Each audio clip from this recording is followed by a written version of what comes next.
My name is Fred Wilkins, and this is my broken idea story. I'm broken idea. What broke me was at a point where I thought I was at my highest, just everything going well for me. It all came crashing down. I was working for a nonprofit organization. Right after college, I had only worked there 6 months. And then one evening, I was on my way home from work, and I stopped at a gas station. I bought me an energy drink. And I want to say maybe 45 minutes later, I started having stroke symptoms. The room started spinning, and I just went to a full-on panic attack.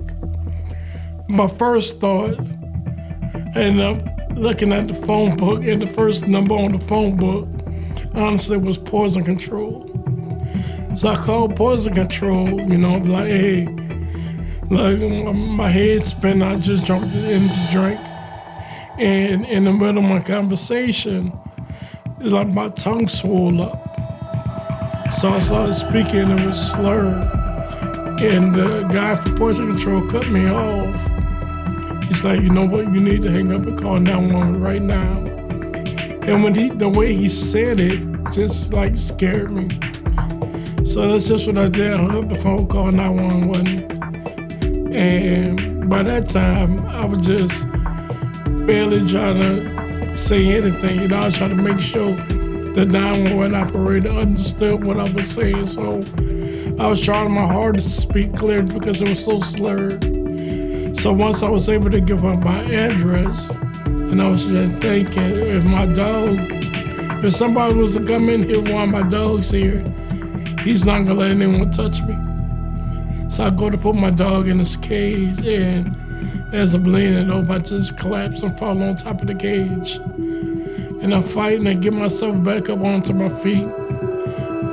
All of a sudden, I heard the paramedics banging at the door. So I go to stand up, and when they were banging on the door, I stood up, I went to go yell, and just nothing came out. So I'm gonna go yell again, and I stood up, and when I stood up, my whole body went limp. I hit the ground like a ton of bricks. And I realized that the right side of my body didn't move. And I'm just on my side, just army crawling. So I make it to the front door, and I start noticing I'm getting tired and I'm getting sleepy. I'm just like, Fred, you cannot go to sleep right now. And it was him.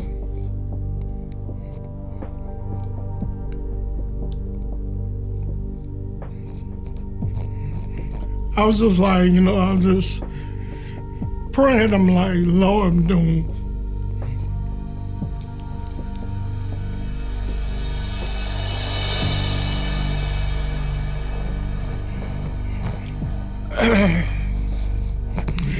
I'm like, Lord, not like this. And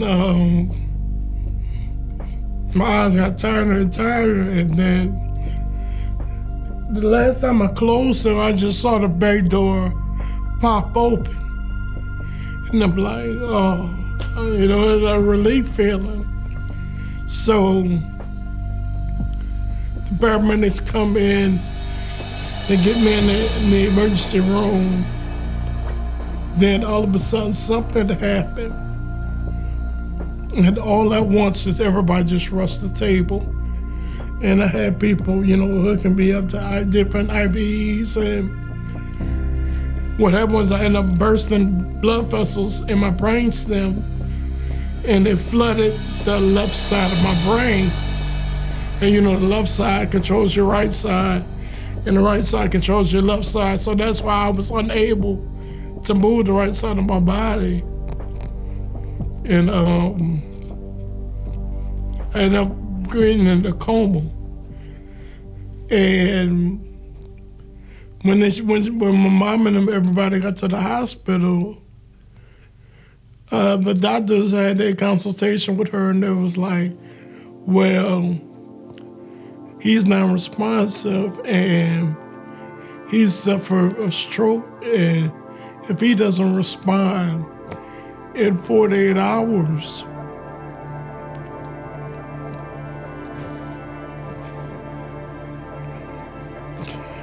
if he doesn't respond in 48 hours, we're gonna take him off of the ventilator. And at that time, my sister, she was like, well, you can't take him off the ventilator, he's only 25 years old. I had my stroke July 21st, 2009. And I woke up August 5th.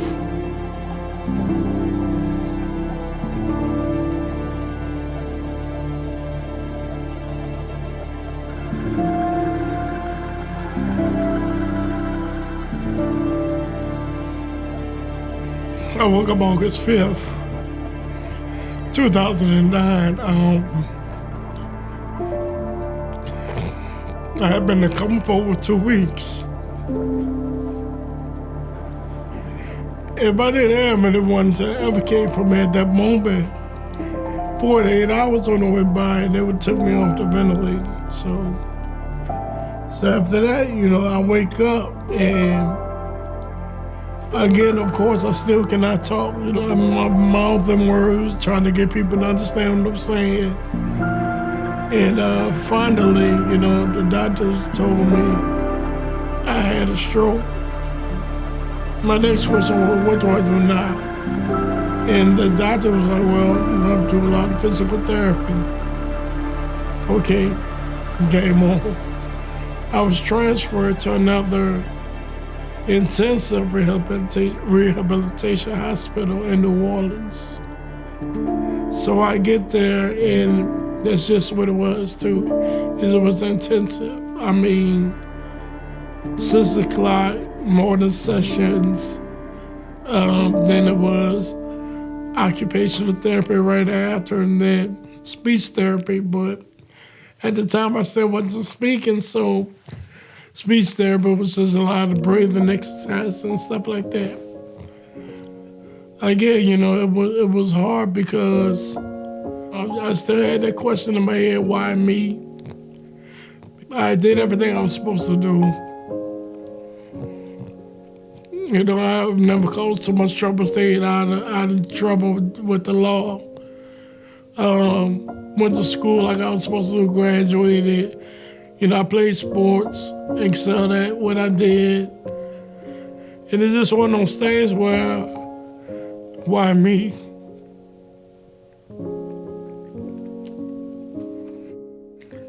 And it took me a while to really accept what happened.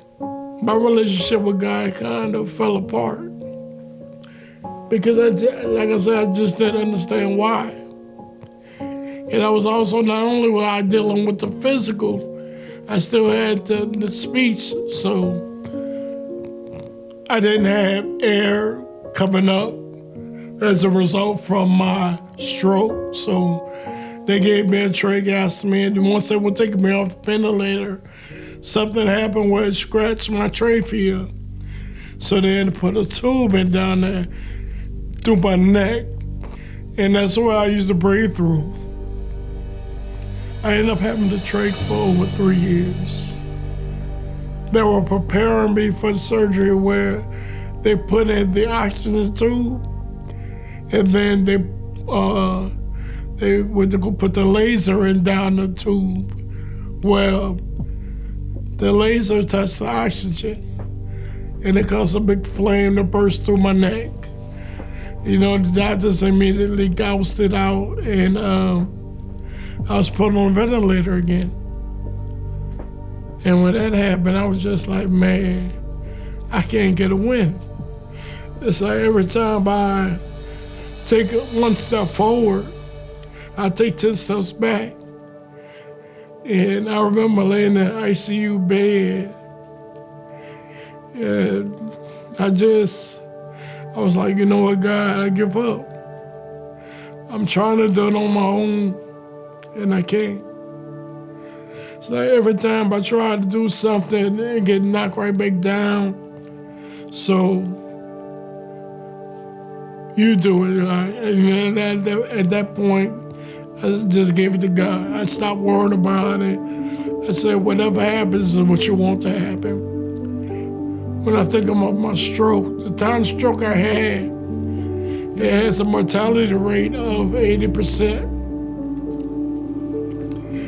He kept me in the 20th percentile for a reason.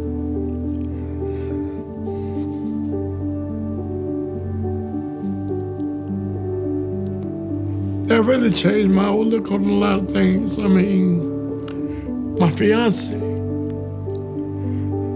she went through it with me as well. Like I said, I didn't speak for over a year and a half.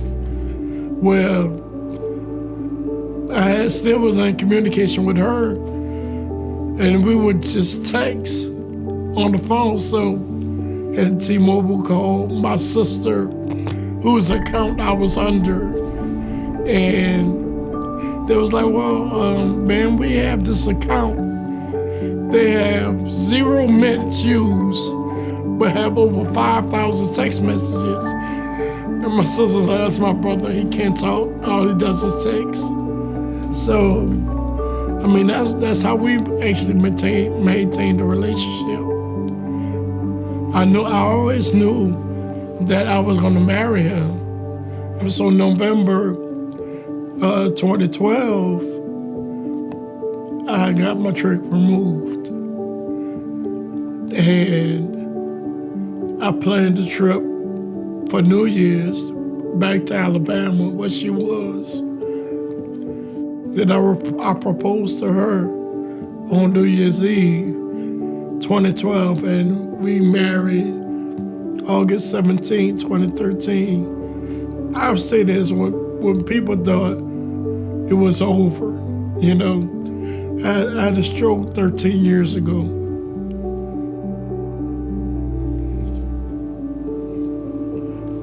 Probably should have died 13 years ago. Yet, I'm still here. I've been married 8 years.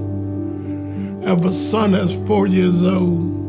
And I have a daughter that's about 20 days old. So God had a purpose. They had a purpose, and I had to go through what I went through and survive it in order to bring them forward. Man, God is awesome, man. I would never know until I meet him why my life was, I ain't even gonna say cut short, why I was put on pause, but I believe that I'm healed. So every morning I wake up, and while I'm laying in the bed, before I get up, I close my eyes and I wiggle my fingers on my right hand. And I wiggle them, and then I wiggle my toes on my left and wiggle my toes on my right. And then I open my eyes and I look at it, even though I feel it wiggling, and it's not wiggling.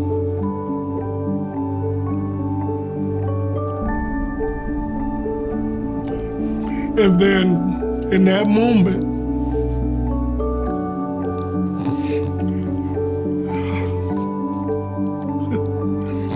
I have every excuse to just quit. So I inhale, exhale. Okay, well, maybe not this morning, maybe tomorrow. Because like I said, I believe that I'm healed. And when God is ready, it'll happen. I just hope that I'm ready.